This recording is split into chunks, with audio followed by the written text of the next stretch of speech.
உங்களுடைய அனைவருக்கும் காலை வணக்கம். நம்மளுடைய தமிழ்நாட்டில் ஒரு ராஜா, அந்த ராஜா இருந்தாரு. வெளிநாட்டில இருந்து ஒரு ராஜா அவர் வந்தாரு. அவர் வந்து என்ன சொன்னாரு ராஜா கிட்ட, ராஜா நான் 10 கேள்வி கேட்பேன், அந்த 10 கேள்வியில நீங்க பதில் சொல்லிட்டீங்கன்னா இந்த நாடு எங்களுக்கு தேவையில்லை. ஆனா அந்த 10 கேள்வி நீங்க பதில் சொல்லிட்டீங்க, இந்த நாடு நீங்களே வச்சுக்கங்க, தமிழ்நாட்டை நீங்களே வச்சுக்கங்க, எனக்கு தேவையில்லை. ஆனா நீங்க தோத்துட்டீங்கன்னா தமிழ்நாட்டை எனக்கு எழுதி கொடுக்கணும் சொல்லிட்டு இவங்க 2 பேருக்குள்ள சபதம் ஏற்பட்டுருச்சு. சரி சொல்லிட்டு இவரும் ஒத்துக்கின நம்ம ஊர் நாட்டார் ராஜா என்ன பண்ணாரு, தமிழ்நாட்டு ராஜா எல்லாருக்கிட்டே சொன்னாரு. பெரிய பெரிய விஞ்ஞானிலாம் வந்தாங்க. வந்ததான் வந்து சாரியா எல்லாம் அப்படியே சேர்ல உட்கார வச்சாங்க. உட்கார வச்சுட்டு அவரு கேள்வி கேட்டாரு. வெளிநாட்டு ராஜா கேள்வி கேட்கிறாரு. 10 கேள்வி கேட்கிறாரு. நம்ம ஆளுங்களை சொல்லவே முடியல. அப்படியே நம்ம ராஜாவுக்கு அப்படியே ஒரு மனசு ரொம்ப கவலையா போச்சு. என்னடா அது 10 கேள்வி கேட்டாங்க, ஒரு ஆளு கூட நம்ம சொல்ல முடியலையே சொல்லிட்டு ரொம்ப வருத்தப்பட்டாங்க. அப்புறம் சரி நான் தான் கேட்டேன், நீங்க சொல்ல முடியல, நீங்க கேளுங்க நான் சொல்றேன்னாரு. இவன் கேட்காத பட்டு பட்டு பட்டு பட்டு சொல்லிட்டே வர்றாரு. 10 கேள்வி கேட்டாரு. அவரு அந்த நாட்டு ராஜா சொல்லிட்டாரு. அப்ப நம்ம தமிழ்நாட்டை எழுதி கொடுக்குற மாதிரி தான் வரும். அவர் என்னன்னாரு, இன்னும் ஒரு சான்ஸ் தர. இப்ப இந்த தாமரை மக்கள் கிராமத்தி 1000 கணக்கான மக்கள், இவங்க கூட யாரா ஒருத்தர் கூட சொல்லிட்டோம், யாரா கேள்வி கேட்டோம், நான் வெடிக்கிறேன்னாங்க. அவரு அந்த வெளிநாட்டு ராஜா சொன்னாரு. அதுக்கு இவர் சொன்னாரு, பைத்த பழம் காயாமான்னாரு. என்ன அது பைத்த பழம் எப்படியா காயாகும்?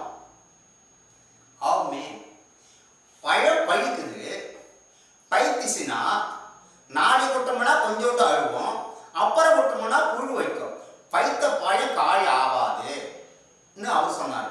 இல்ல இவரு என்னாரு ஆகும்னாரு.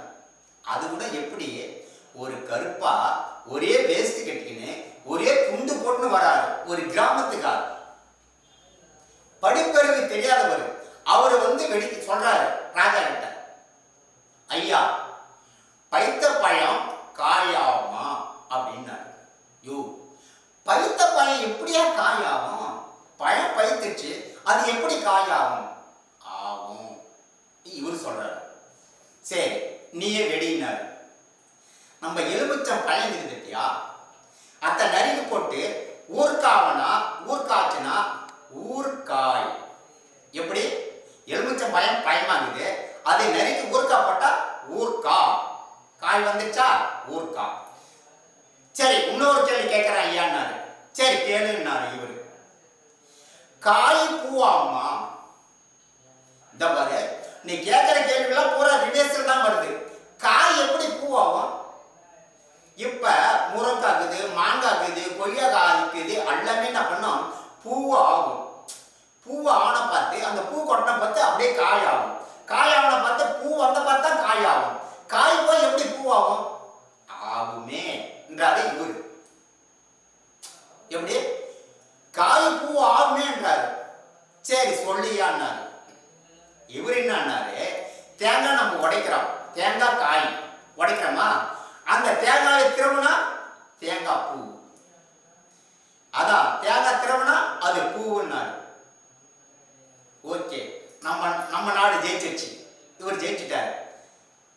ஓகே இந்த அளவுக்கு தமிழ்நாட்டில் ஆளுகிறீங்களான்னு சொல்லிட்டு நம்ம ராஜா என்னாரு, ஐயா எங்கய்யா நீங்க சொல்லுங்களோ சொல்ல மாட்டீங்களோ, ஒரு கிராமத்துக்காரு ஒரு வேஸ்ட் கட்டின்னு ஒரே சட்டை கூட போடாத ஒரு துண்டு போட்டுன்னு வந்துக்கிறீங்களே, நீங்க எப்படி கேள்வி கேட்க போறேன்னு நான் கொஞ்சம் பயந்தேன் ஐயா. ஐயா எங்கய்யா தெரியுங்கன்னு கேட்டாரு. ஐயா ராஜா உங்க அரண்மனை தான், நான் சமையல் செய்யறேன் ஐயான்னாரு. ஆனா பாத்தியா, படிக்க தெரியாதவனுக்கு மூளையிலோடு சொல்ல முடியாது, அவங்க ஒரு திறமை தான். எப்படி